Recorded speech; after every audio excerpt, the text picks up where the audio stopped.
All right. So, Wally the Wizard, Connie the Cleric, Fred the Fighter, Rachel the Rogue. They were all out in the Sword Mountains, coming back from a grand adventure. And as they were making their way through the mountains, they heard a noise and they turned. Ooh, and they got very concerned because over there, headed towards them at great speed, were 5 ogres. And then trailing along behind them, 3 Oni, spellcasting ogres. And Fred the Fighter, he started to flex his muscles and, grab his sword. And Connie the Cleric, she clutched her holy symbol, her eyes grew a little bit wider. Wally the Wizard said, "I've got this." He stepped up, gyrated his hands, uttered the arcane syllables, and cast confusion on the group of ogres. They suddenly stopped in their tracks. One of them took out its weapon and started hitting the other one. Another one turned around and ran back and started attacking the Oni. This is what can happen when you unleash the confusion spell, especially in a case where your party is outnumbered by enemies. All right, hey everybody, I am DM Gallibond. This is Arcane Wednesday for October 28th, 2020. And as you have been able to tell, tonight on Arcane Wednesday, we are going to be looking at the Confusion spell. So let's go ahead and take a look at how that spell works. Confusion is one of these spells that hails all the way back from the first edition of the game. It was introduced as a 4th level spell for magic users, and it is still a 4th level spell in 5th edition. Now, some interesting things have happened with the levels along the way, so we'll take a look at that, especially in 1st edition D&D. All right, so range of 120 feet, last 12 rounds, 3 to 18 creatures in an area 60 feet across. Spell will confuse its victims, affecting all creatures in a 30-foot radius. Victims with less than 2+1 hit dice are not allowed a saving throw.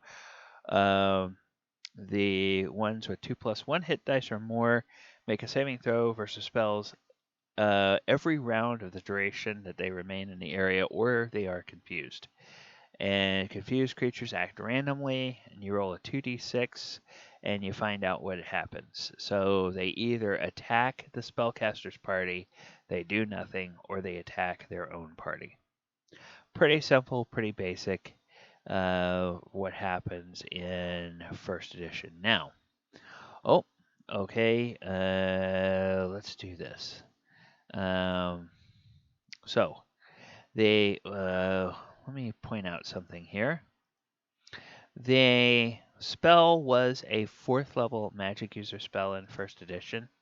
However, it was also a 7th level druid spell in 4th edition. So the way they organized the player's handbook in that edition, you actually had a description for the 7th level druid spell first, and then you had a description for the 4th level magic user spell. So the range here is 80 feet, lasts 1 round per level.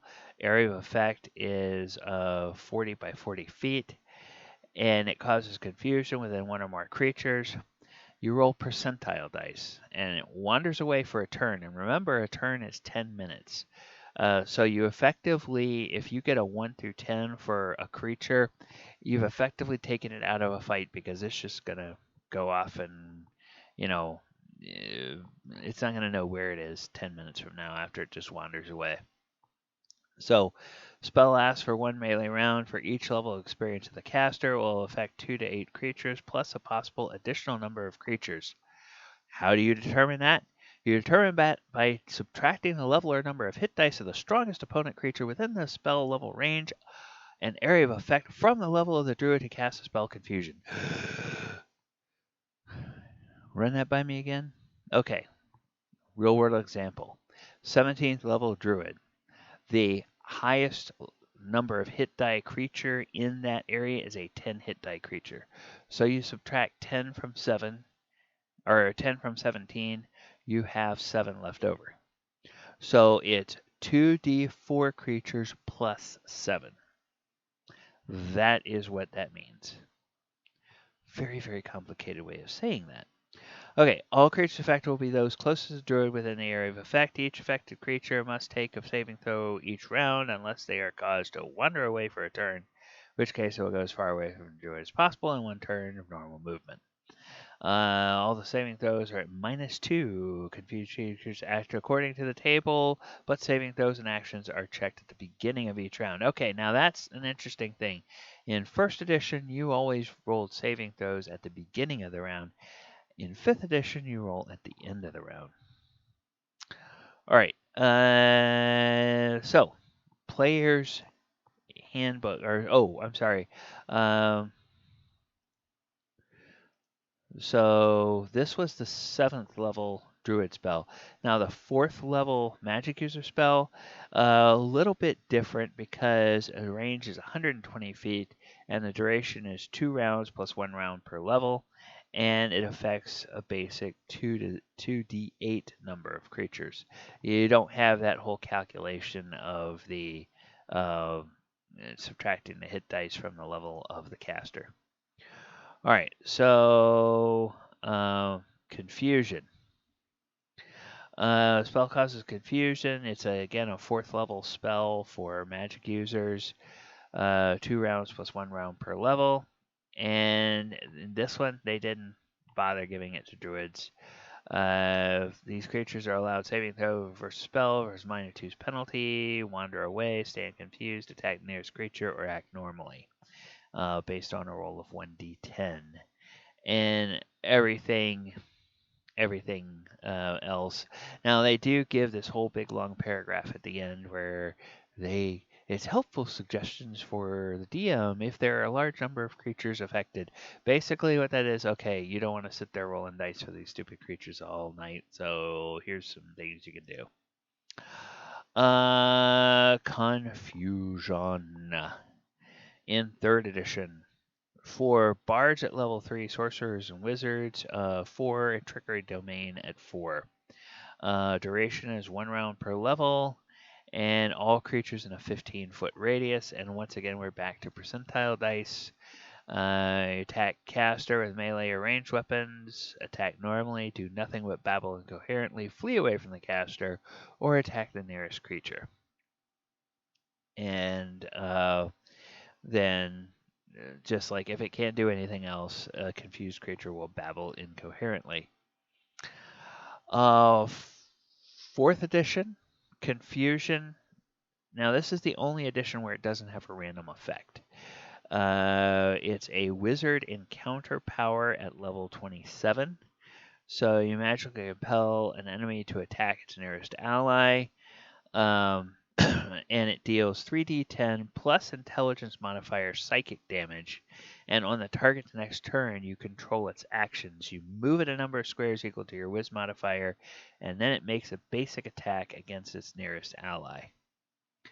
And finally, in 5th edition, it's back to being a 4th level spell. A little bit simpler. It is a 10-foot radius sphere centered on a point you choose, and a affected creature can't take reactions and must roll a d10 at the start of each of its turns. And it does the following. Uses all its movement to go in a random direction, doesn't move or take an action, uses actions to make melee attacks against a randomly determined creature within its reach. And then the creature can act and move normally on a 9 to 10. And at the end of each of its turns, creature can get a wisdom saving throw. All right.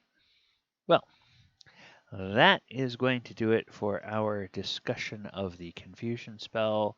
As I said before, I am DM Gallibond, and if you like everything we're doing here on this channel, please like the video, share the video, subscribe to the channel, click the post notification bell so that you can get notified every time content drops on the channel. I would also invite and encourage you to go ahead and look in the description. You'll find all the social media platforms, as well as how you can follow the actual play games that I run every week on my channel.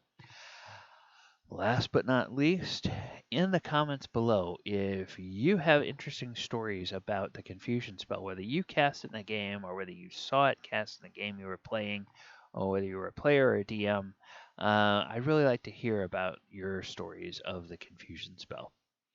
All right, everyone, that is going to do it for our discussion of confusion. I hope that you all have a wonderful evening. Good night, everybody.